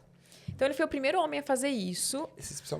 Os pacers são os coelhos? São os coelhos. E aí, na prova, o coelho fica até um tanto, né? Porque nenhum coelho é mais rápido que o próprio cara e não pode chegar um outro coelho, entendeu? Acabou o coelho morreu o coelho. Nessa prova, eles ficavam revezando a cada 10 quilômetros em alguém novinho em folha, entendeu? E todos quebrando o vento dele. Quebrar vento é tipo passarinho, né? O passarinho que tá na frente sofre mais resistência. É tipo Fórmula 1, assim. E aí ele conseguiu. Ele foi o primeiro homem a fazer isso. Porém, o Kiptum, nossa, ele tava com cheiro que ele ia conseguir. Porque ele, numa maratona, ele fez... Ai, meu Deus, eu devia saber isso de cor. Vê aí o recorde da maratona do Kiptum. Sei lá, ele fez 2 horas e 35 segundos, entendeu? Eu vi que ele fez 35 segundos a menos do que o recorde anterior, que era 2 e 1 e pouco, né? Ele é muito perto. E ele ia fazer uma prova, ele já estava inscrito numa prova de Roterdã, que é uma prova muito rápida. Então, ele tem 24 anos, né? Essas juventudes de vocês. Minha idade, assim. Então, tinha uma esperança dele conseguir fazer isso numa prova oficial. Nossa. E aí é outra história, sabe? Mas o Kipchoge, ele é uma lenda e ele foi sendo construído, ele é muito bem assessorado. Ele é do time da Nike. E aí a Nike construiu uma imagem ao redor dele, entendeu? Uma imagem que transcende ele como corredor. Então, o Kipchoge é uma inspiração. E tudo que ele fala... Assim, ele é um bom orador, mas aí tudo que ele fala tem um tom, assim, é tipo Twitter, assim. É tudo muito bonito e redondo. Achou aí? 2h35, errei por um segundo. Eu falei... Não, se for 35 mesmo. Falei, yes! Então, ele virou uma imagem, construíram uma imagem ao redor dele muito espertamente, tanto que hoje ele já está com quase 40. Ele já está começando, um time de futebol contratou ele. É igual o Bolt, fizeram isso também. Ele vai ser, eu acho que ele vai ser agora começar a dar consultorias e palestras. Isso foi construindo claramente, foi sendo construído pela Nike. Porque a maioria dos corredores bons, eles não falam tão bem. Eu acho que o Kipchoge ele fala calma, sabe? Ele fala bem. E eles usaram isso muito bem. E ele parece um cara legal, assim, sabe? Então, ele não é mais um recordista mundial, né? Tá. Então, não sei se ele pode ser o Pelé. Mas ele é mais conhecido, assim. O Kiptum vinha... Cara, eu desisti de ir. Eu ia pra maratona da Olimpíada, só porque ia ser a primeira vez, talvez a única, que ia estar o Kipchoge e o Kiptum juntos. Em Paris não vou mais. agora? Não vou mais. Ele é queniano também? Os dois são quenianos. Por que é tanta gente do Quênia e Etiópia também, né? Etiópia. O que acontece nesses lugares? É genética? Essa é a pergunta de 1 milhão. Por que brasileiro é melhor no futebol? Tem um gênio? É genética? Futebol desde cedo. Então, isso é um fator bem relevante. A gente nasce no país do futebol, a gente ganha bolinha desde que tem um mesinho de idade, a gente tem inspirações no nosso país que são jogadores, eles nascem no país da corrida. Então, isso é um fator. Lá, é uma tribo específica que corre. Eles é o jeito mais, não fácil, mas eles vão ascender na vida se eles forem bons corredores. Então, é um jeito de prover para a família. África. É tipo futebol mesmo aqui. Sim. Só que lá o buraco é mais embaixo, eu acho, assim, sabe? Então, eles nascem no país da corrida, tem uma motivação de cuidar da família, prover para a família. Lá, e daí tem algumas coisas fisiológicas que ficam estudando para ver se justifica. E, no fim das contas, é um grande quebra-cabeça. A gente chama isso de multifatorial. São um monte de fatores ao mesmo tempo. Lá é alto, então isso treina melhor o coração e o pulmão deles. Geneticamente, nunca acharam nada muito relevante. É mesmo? Não. O que vem é que eles têm a panturrilha um pouco maior, mais comprida do que de outras pessoas. Mas só isso sozinho não justifica. Na minha opinião, isso não é testado. O mais relevante é o contexto social. Igual no Brasil, a gente não tem um gene, a gente não tem um músculo diferente. A gente nasce no país do futebol. Nossa, que interessante. Não é? As mulheres também estão são desses países? Sim. E também estão... Eu vi que teve um recorde batido que diminuiu muito o recorde mundial Menina, feminino. eu tava lá, ela veio me abraçar. Você tava lá? Gente, é que eu sou doida dessas provas, eu vou lá. Você vai lá e você cobre os eventos? Conteúdo, faço conteúdo. E eu gosto, cara, olha, o meu lugar preferido no mundo é numa linha de chegada. Não eu correndo, eu vendo pessoas chegando. Eu adoro ver isso. E não só os profissionais. Eu vejo a galera chegando, eu choro. Enfim, é a Tigst, a Cefa, é a nova recordista mundial. Antes da prova, tem uma coletiva de imprensa. E eu, cara de pau que sou, cheguei aí, menina, você tá boa? Enfim, ela não fala muito bem inglês. Eu ia fazer uma entrevista com ela. Ela não falava bem inglês. E o tradutor dela, o intérprete dela, estava almoçando. E eu percebi que ela ficou tímida. E daí eu desliguei a câmera e falei, eu não vou gravar, fica tranquila. A gente faz uma fotinho, vamos trocar ideia aqui, né? Dentro do que você consegue de inglês. Daí eu sentei do ladinho dela e comecei a conversar, sem câmera, assim. Eu acho que eu tenho um pouco essa pegada de empatia, sei lá. É meu trabalho, né? Eu vi que ela estava desconfortável, eu falei, eu não vou fazer isso com ela. E a gente ficou trocando ideia, assim. Aí, na prova, ela ganhou a prova, bateu o recorde mundial. E imediatamente chegou um repórter para falar com ela em inglês. E ela, tipo, comemorando, e ela não entendeu a pergunta. Aí, depois, ela teve que fazer várias coletivas ali na beira da pista, assim, em inglês. E, sei lá, ela tinha acabado de bater o recorde. E eu vi que ela estava meio desconfortável. Ela me viu. E era um rosto conhecido. Ela veio, Raquel, e me abraçou. Mano, ela acabou de bater o recorde, veio me abraçar, me abraçou. Tem o vídeo. legal. E ela tem que Ah, seu Instagram é isso? Tá. Não, o Instagram derrubou, acredita? É mesmo? Falou que eu tava usando direitos de... infringindo direitos de imagem. Só que eu tava lá com a Adidas, tipo, com crachá. É da Adidas, né? Mas eu tava trabalhando pra Adidas. Ela veio me abraçou e no vídeo ela fala, thank you você! Você acabou de bater o recorde, sabe? As mulheres estão indo muito, muito bem. E são também africanas. E no Brasil, como que tá? No Brasil, o melhor corredor hoje é o Daniel. É o Danielzinho. Ele vai correr Londres agora. É um menino bem jovem. Ele é bem promissor, assim. Das mulheres, eu não sei quem tá bem, assim. Eu acho que das mulheres não tem ninguém tão no holofote. Tá. Assim, Mas tem o não Danielzinho. chega nesse nível, né? Não. Tá bom. Mas eu não sei, eu devia me atualizar nisso. Boa coisa pra eu fazer. Eu me atualizo. Tem uma dúvida rapidinha. Eu vi que tem esses tênis agora. Eu não sou desse mundo, né? Minha irmã, eu fui numa loja com a minha irmã, ela falou assim: você já viu os tênis com carbono? Placa de carbono. Placa de carbono. Os corredores podem usar isso? Podem, que corredores? Os profissionais, eu digo. Sim, Em provas? eles só correm com isso. Todos os profissionais. Não é só correm. doping? Tipo, Não. Começou-se a aventar a ideia de, isso é doping, é igual aqueles super trajes da natação. Aí a World Athletics, que é quem regulamenta a corrida, colocou regras para esses tênis. Então, eles têm regras. Eles podem ter só até 40 milímetros de altura e eles só podem ter placas em série, que é uma assim do ladinho da outra, não em paralelo, que é uma embaixo da outra. E existem tênis maiores que 40 milímetros e com 2 placas que os caras usam para treino. Eu posso usar, eu só não posso ganhar a prova com eles. Se eu ganhar, eu sou desqualificada. Mas todos usam. Na verdade, isso surgiu de protótipo para elite. Então, a marca fazia um protótipo para o Kipchoge, um tênis todo, para ele correr mais rápido. Aí a regulamentação agora diz o seguinte: o Kipchoge ou a elite só pode correr com tênis se qualquer pessoa puder comprar o tênis. Então, o tênis tem que estar à venda. Isso é uma outra regulamentação, para não ser, esse aqui é especial dele. Para não ser tipo Fórmula 1, né? Que o carro faz muita diferença. Né? Então, o tênis faz diferença, mas ele tem que estar à venda. Tá. Ajuda muito, de fato, assim? Tem evidência disso? Tem evidência, olha que doido, né? Para saber exatamente o quanto o tênis ajuda, teria que ser feito um ensaio controlado, aleatorizado. Nunca foi feito um muito bom. Nunca. Os que têm é meia boca e mostram uma ajuda de 3% de economia de energia. Mas o que a gente vê é que depois que esses tênis surgiram, o tempo real de todo mundo, da elite e dos corredores recreacionais, diminuiu muito. Então, é difícil. Existem outras explicações. Tem placebo, tem alimentação que ficou melhor, os suplementos são melhores.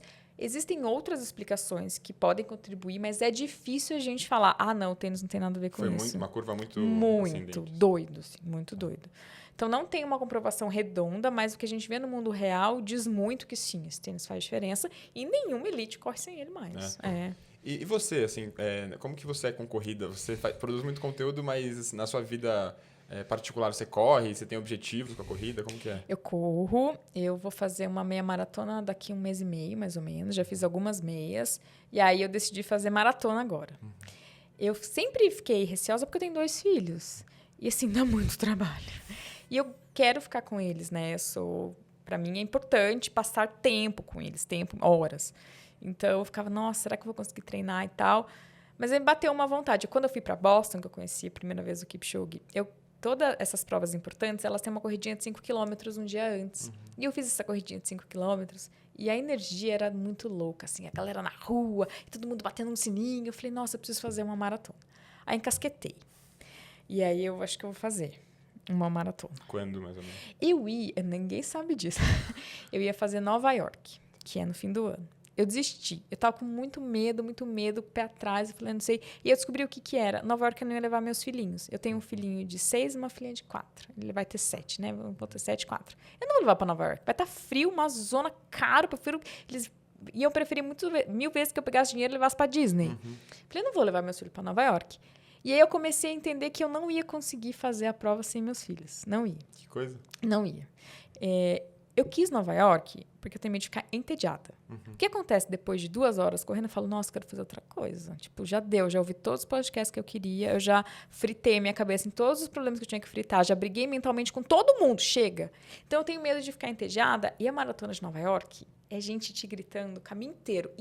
Falam assim que se você quer ter a sua autoestima melhorada, corre Nova York. Porque tem seu nome, as pessoas chamam você pelo nome, é uma doideira. Mas aí eu troquei o barulho de Nova York pelos meus filhos.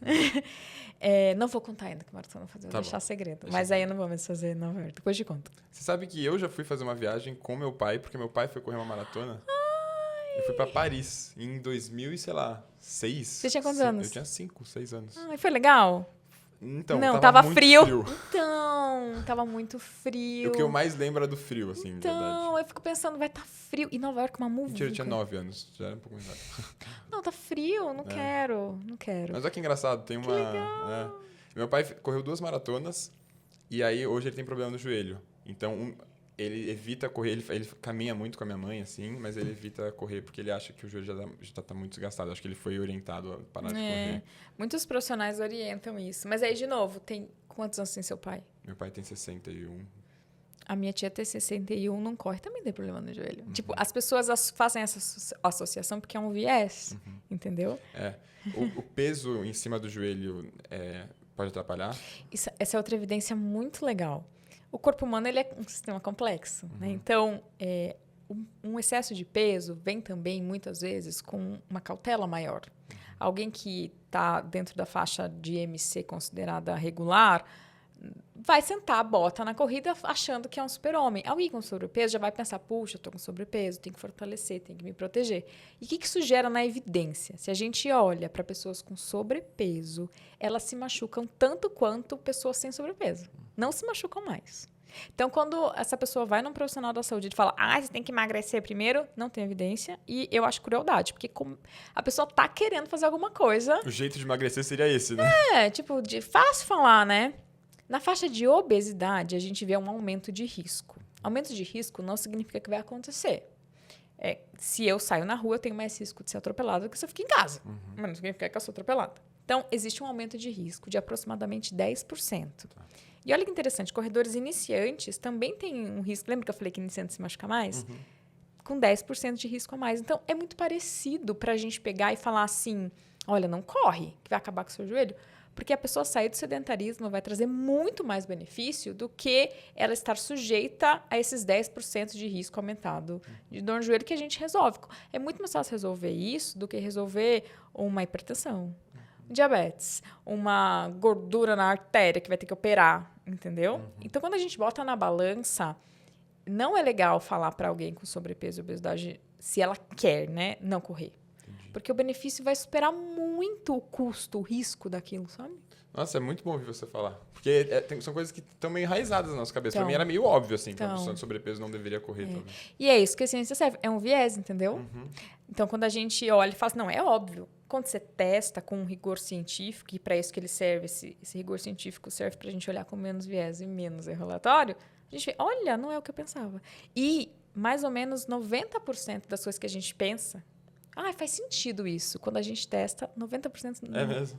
é falso. Uhum. A maioria das coisas que a gente pensa não estão certas. Acredita? E me incomoda muito que isso não esteja na faculdade, assim. Muito! É meio louco, né? Louco. Isso é Brasil ou é mundo?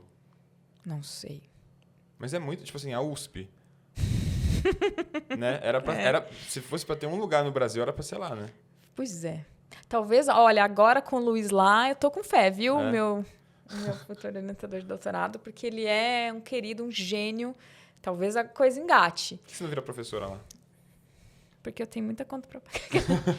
Não, eu gosto de dar aula, mas do meu jeitinho. Eu tenho um pouco de dificuldade de pessoas mandando em mim. Uhum. Então, eu quero fazer do meu jeitinho. E divulgação científica também na internet é um ótimo jeito. Assim, inclusive, chega em muito mais gente, né?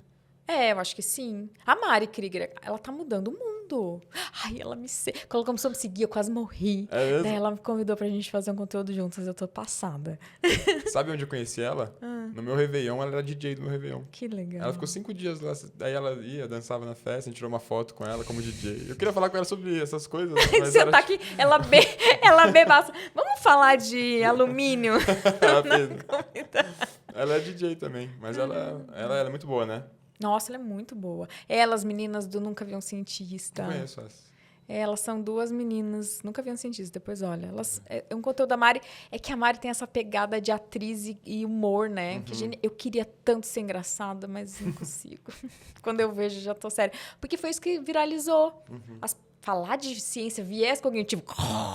Ela pega e manda uma piada, se veste de banana. Né? É genial, é genial. Mas você falou desse negócio da faculdade que a gente tinha que saber e não sabe. Eu ia falar uma coisa tão importante. A galera sabe. Bom, você fez direito na USP, A galera né? sabe. Tá bom. Sim, não sei que galera, né? Mas alguma galera sabe. Olha que doido isso. Tem evidência nesse livro do Rápido e Devagar, ele mostra isso. Que os juízes tendem a dar sentenças mais rígidas perto da hora do almoço, porque eles estão com fome. E você acha que a justiça, ela é... Cara, a gente é muito complexo. É sistemático. Tá lá, mesmo crime. Tá ali 11h30, o cara se deu mal porque o juiz estava com fome. Isso é bizarro, né? E é real, é dado real. Não, eu já vi. Isso já é meio fofoca de faculdade, assim, de falando isso, assim. Isso é viés. Muito louco. É muito louco. Vamos passar a pergunta do público? Vamos. Muitas perguntas a gente recebeu, eu não vou fazer todas porque não dá tempo. O Léo Yun, eu espero que tenha falado o nome certo. Ele perguntou, explica um pouco sobre o processo de ganho de fôlego. No fim do treino, eu sempre me sinto morrendo. Construção. Então, se você começou agora, você vai ter um fôlego titico. É o tanque de gasolina, que é um tanque de gasolina maleável. Então, pensa que seu tanque de gasolina está do Honda Bis. Não tem mais, né? Não vou saber. Um tanquinho pequenininho. Fora de cá. E aí, com o tempo, vai virando um tanque grande. É tempo e treino. Então, vai na fé, dê tempo ao tempo, que o fôlego vem. E, de qualquer forma, mesmo o Kipchoge, ele, no final de uma maratona, tá ofegando, morrendo. Então, assim, a gente tem uma capacidade, né? Se você fica beirando ali a sua capacidade, você vai ofegar e ficar sem fôlego, faz parte. É perigoso fazer muito mais do que você é capaz? Porque eu vi um vídeo esses dias de um cara que correu uma prova de 15 km sem nunca ter corrido. Não. Não, ele morreu. Mas aí eu li os comentários, era todo mundo falando assim, você não sabe o perigo que você estava correndo, você é louco, olha o que você fez. Tem esses perigos, assim? De cardiovascular, eu não sei, sendo bem honesta. Não vou te falar uma coisa que eu não saiba. De lesão tem, porque é o too much, too soon. Sua canela estava lá acostumada a ficar sentado, você mete 15K, vai doer. Pode ter uma canelite, pode ter um início de fratura por estresse, porque você não construiu essa capacidade. De cardio, eu não sei dizer. Eu acho, chute, que não.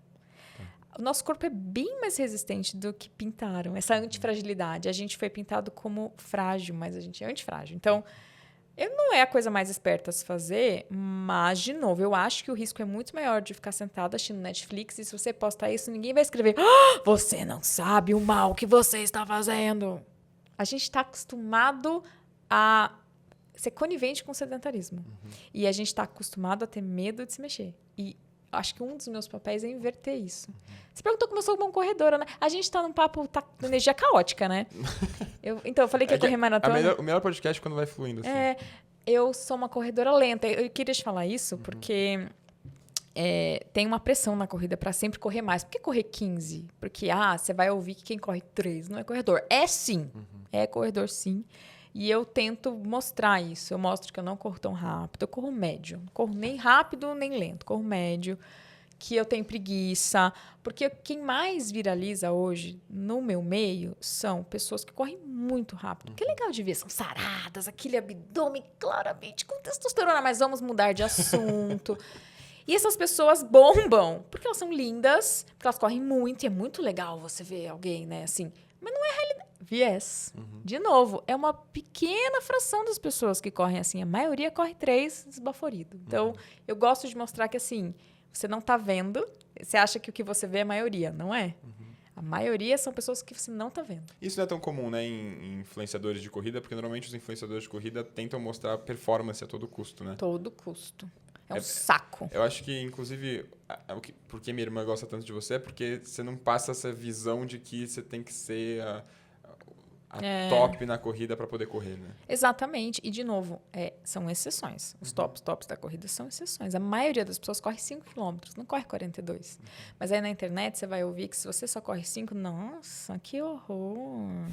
Tem essa pressãozinha xarope, assim, na corrida. Mas hoje, acho que como tudo nas redes sociais, tá rolando um ranço já.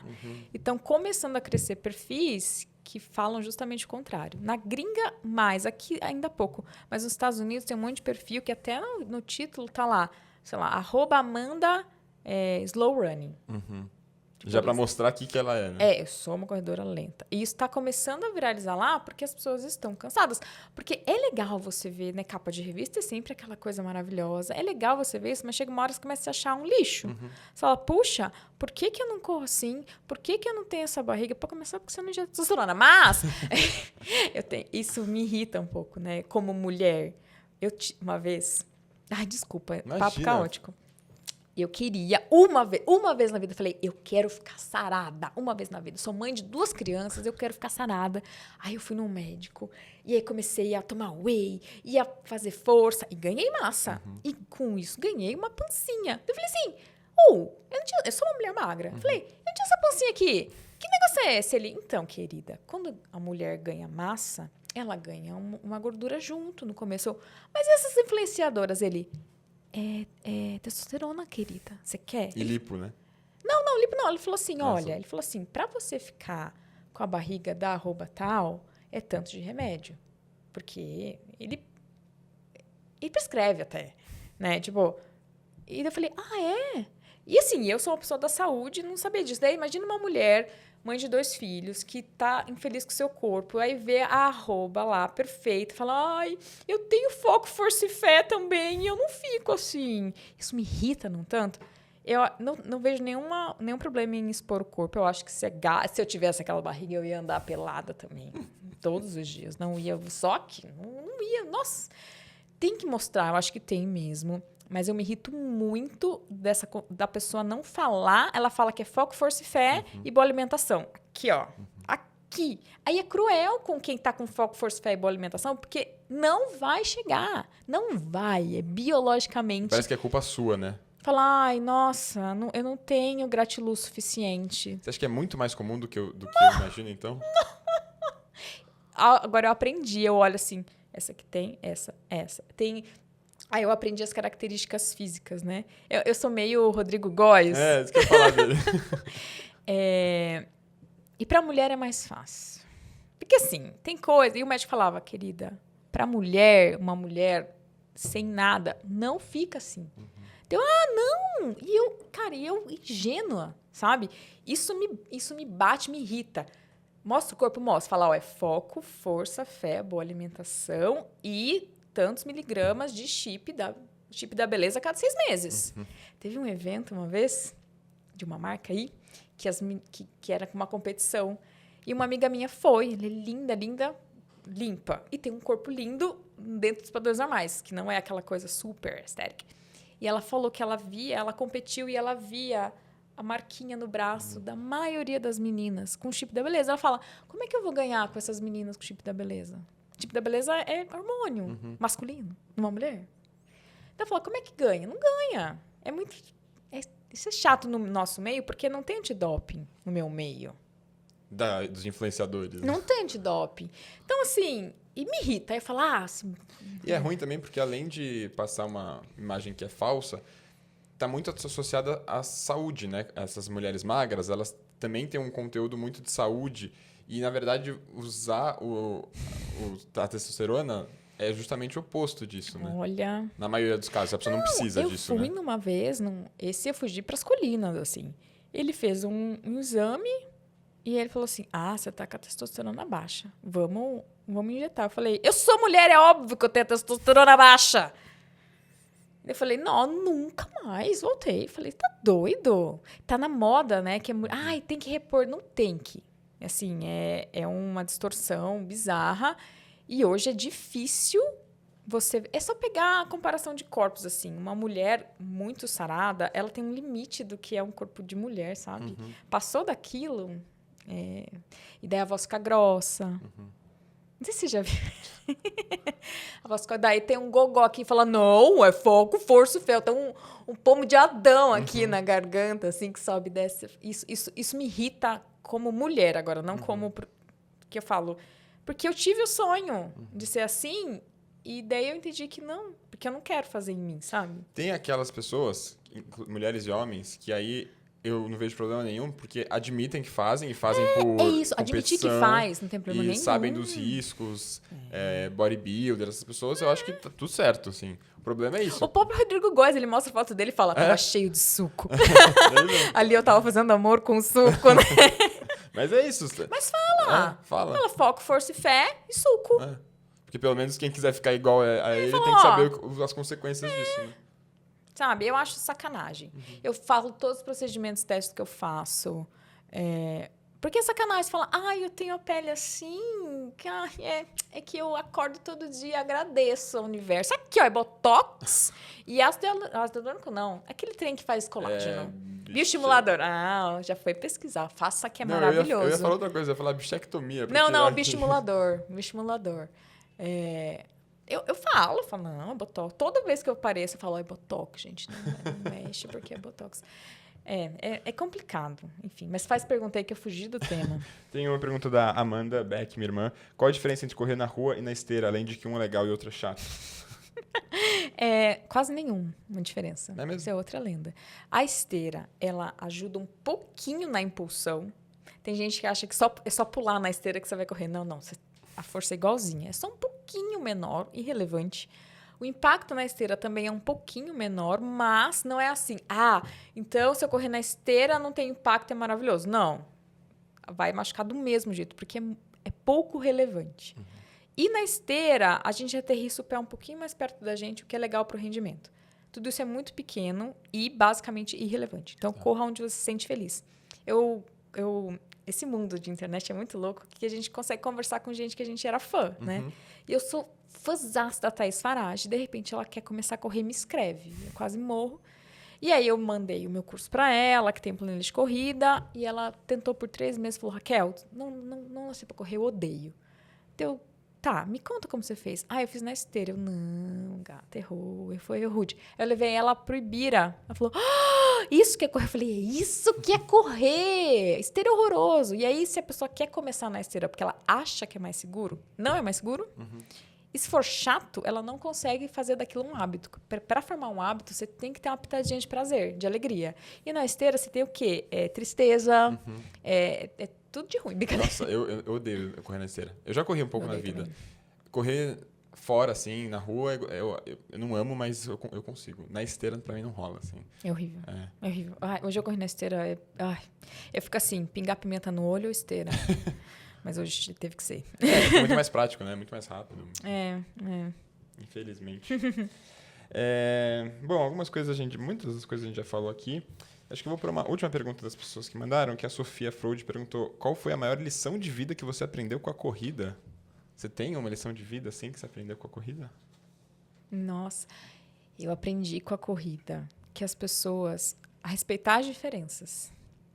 Porque cada corredor é muito diferente. Então, se você chega para mim e fala que você quer performance, que você quer correr rápido e quem corre 3 quilômetros é uma bosta, eu vou conseguir entender sua cabeça. Do mesmo jeito que eu vou conseguir entender quem falar, eu quero só correr 3 quilômetros.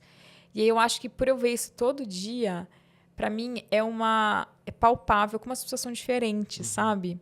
E aí eu levo isso para outras coisas. Então, se eu tenho um embate com alguém, eu já vou pensar, não, ela só é diferente de mim.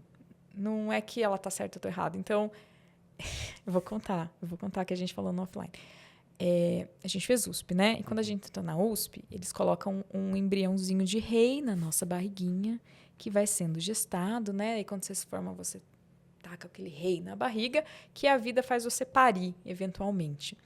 E aí a corrida, eu acho que me ajudou a parir o reizinho, de entender que as pessoas são diferentes, de entender que quando eu vejo alguém que pensa diferente de mim academicamente, ao invés de eu falar, ai, não, deixa eu sou maravilhosa, eu falo, deixa eu ouvir o que essa pessoa tem para falar. E eu aprendo muito com quem pensa diferente. Se a pessoa vem educadamente falar, Raquel, o que você falou não tá certo, olha que evidência, eu vou ler na hora, eu já apago o post, eu falo, você tá certo, esse post fala que fiz coisa errada, eu apago. Então, eu acho que a corrida me deu essa noção de diferenças e de humildade. Isso aconteceu com você quando você entrou naquele grupo da biomecânica, do Al Costa, né? Contra a biomecânica e tal. Eu participei quase 2 anos de um grupo que odiava biomecânica. Um grupo de estudos e toda semana discutiam artigos. E eles odiavam, eles falavam mal. E eu adorava estar ali, porque era um outro ponto. E você é mestre em biomecânica. Porque era um outro ponto. E eu acho que a corrida me trouxe isso, de não achar que, não, então eu tô aqui no meu pedestal e eu tô certa. Eu aprendi a valorizar as diferenças e ouvir, assim, acho que... E na ciência é muito isso, né, que tem que ser feito. Só que é difícil, né? Ainda mais se você tá correndo na barriga. Mas eu pari, gente. Eu sou velha, já deu tempo. Faça seu parto. Tô parindo aqui o meu. Tá parindo. É doloroso, como todo parto, mas você vai ver que depois é muito bom. Daqui 10 anos, você vai voltar pro backstage. Tá. Não sei se vai ser nesse estúdio, outro estúdio, algum outro lugar, mas eu quero que você me conte o que você quer ter feito nesses 10 anos para poder me contar aqui no podcast. Eu acho que eu tenho muita vontade de furar a bolha. Como eu vim fazer aqui hoje. Foi um dos motivos de eu ter aceitado, de falar sobre corrida, não sobre pace e prova e performance, mas falar de corrida como uma forma de viver mais, viver melhor, tirar esses medos da pessoa se mexer, mostrar que o corpo é capaz de fazer muita coisa. Então, eu quero furar a bolha. Esse é meu sonho para daqui 10 anos. Eu não sei mais ser reconhecida como a Raquel da biomecânica, mas talvez a Raquel da promoção de saúde baseada em evidência, sabe? Porque eu vejo a minha mãe... Cara, minha mãe começou a fazer atividade física ouvindo meus stories. E aí a minha mãe vai viver mais. Cara, eu vou começar a chorar. Entendeu? Eu vejo a minha avózinha de 94 anos, que nunca fez nada, como ela está sofrendo, totalmente dependente, né? Então, é uma coisa de promoção de saúde. Esse é meu sonho. Para daqui 10 anos, a gente falar de outras coisas e eu ter furado bolhas. Assim. Acho que você está no caminho certo, porque eu não sou da corrida e eu gosto muito de acompanhar você. Me passa uns contatinhos depois. Do quê? De podcast. Se tem uns contatos quentes que eu tô sabendo. Aquela... ficou embaraçado. Igual você, eu sou meio cara de pau também. Na verdade, eu não sou. Eu aprendi a ser por causa disso aqui, entendeu?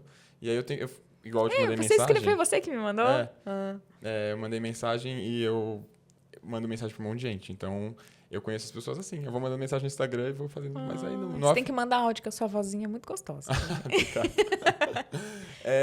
Você falou de velhinhos, né? O meu avô, meu avô faleceu há um ano e pouco. E ele faleceu, acho que com 92 anos. E ele era muito assim, de fazer muita atividade física. Até o final, assim, da vida. E aí, eu fui com a minha mãe no escritório dele. Ele era advogado também. No escritório dele, porque a gente foi tirar coisa de lá, enfim, porque vai vender. E eu nunca tinha ido. E quando a gente chegou, minha mãe falou que era no 2º andar, 4º andar, sei lá. E a gente chamou o elevador. Ela falou assim, seu avô nunca chamava o elevador. Ele sempre subia de escada todos os dias, porque ele tinha muito esse hábito de querer fazer exercício físico e tal. E até o final ele estava bem, assim. Óbvio que quando foi piorando a situação dele, ele já não conseguia andar tanto. Mas ele foi... Mas é um assim, período curto, né? Imagina você ficar dependente por 10 anos. ele trabalhava até, sei lá, 80 e altos, assim. Que legal, que legal. É bem legal de ver, assim, né? Na prática, quando isso acontece. Recomendação de algum convidado para vir aqui? Que seja legal, não sei se tão legal quanto você, mas que seja legal eu e sou que um fale sobre... chuchuzinho. O Luiz Espanhol. O Luiz Espanhol é um cara brilhante, um cara gente boníssima. É difícil um cara brilhante não ser pedantão, né? O Luiz é de uma humildade absurda, assim. Não fez USP, né? O rei já... Ele nem foi implantar o rei. E ele entende muito de estatística e de viés, e ele é didático, ele é legal, e ele é gato, ele é maravilhoso. Tá ótimo. Combinado, então. Raquel, onde as pessoas podem te encontrar, se as pessoas não te conhecerem? Ai, me segue, hein, pessoal? É no @Raquel Castanharo, lá tem tudo. Tem um canal no YouTube, e eu vou ter um podcast também, depois te conto, te chamo. Vou ver se eu consigo fazer esse negócio aí. Mas me chama mesmo pra gente conversar, até eu posso te dar dicas. Eu tô fiz com medo isso aqui sozinho, né? Então... é porque eu falo muito, eu falo, não, eu tenho que dar holofote pro convidado. Isso é verdade. Eu fui num podcast, sério. Cara, o cara só falava. E eu não aguento ficar quieta, né? Uma hora eu falei assim, viu, você me chamou aqui pra você ficar dando palestrinha? Falei. Cara. Ai, não gostei, não. Porque é isso, é dar o holofote pra pessoa, né? Podcast, pra mim, é sobre isso. E pra produzir um conteúdo legal pra audiência. Não é sobre eu falar de mim mesma. Se eu quisesse podcast mesmo, fazer sozinha. Vai ter episódio sozinha pra eu poder falar o que eu quero falar sozinha. Um dos que o Podpah, sabe o Podpah? Sei. Podcast que é o maior do Brasil hoje. Sim. De conversa, assim. Eu fico ouvindo muito eles pra ver como eles fazem, né? E uma coisa que eles fazem muito é ficar quietos. É isso. Às vezes eles ficam quietos, sei lá, por 5 minutos, deixa a pessoa falar e aí vai surgindo história. Igual na psicologia, você vai falando, vai surgindo história, no podcast é a mesma Mas coisa. eu ouvi o seu pod pra vir aqui, fui estudar, né? Ver, vai que tem quadro, como é que faz. O podcast que você fez com o Rafael Cortez, cara, ele ficou falando uns 15 min. Aí você foi interromper, assim, isso é muito legal. Isso eu vou ter que treinar. Porque eu sou tagarela. Você é calmo, né? Eu não. Tem características diferentes também. Raquel, muito obrigado. Obrigado mesmo. Eu fiquei muito feliz que deu certo. A minha irmã deve estar muito feliz agora. Amanda, beijo. Eu vou gravar vídeo pra você no WhatsApp, peraí. Vamos gravar. Muito obrigado mesmo, é muito legal pra mim. Igual você falou que é o legal da internet é conhecer gente que você quer conhecer, então pra mim é a mesma coisa que tá acontecendo aqui. É um prazer. E é isso, a gente mantém contato. Sim. E também me sigam no Instagram, @MarceloBeck, @BackstagePodcast. Se inscrevam no canal, curtam, compartilhem, façam tudo aí que precisa fazer. Não é sobre maconha, pode ir. Não é sobre maconha. Obrigado.